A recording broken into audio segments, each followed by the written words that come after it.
আব্দুল করিম বলে ময়না তোমার বলি, তুমি গেলে হবে সাধের পিঞ্জিরা খালি। আব্দুল করিম বলে ময়না তোমার বলি, তুমি গেলে হবে সাধের পিঞ্জিরা খালি।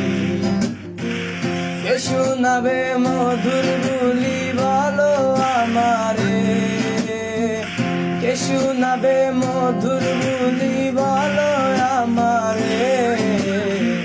তোমার পুষিলাম কত আদরে, আমার মাটির পিঞ্জিরার সোনা হয় না রে। তোমার পুষিলাম কত আদরে, আমার মাটির পিঞ্জিরার সোনা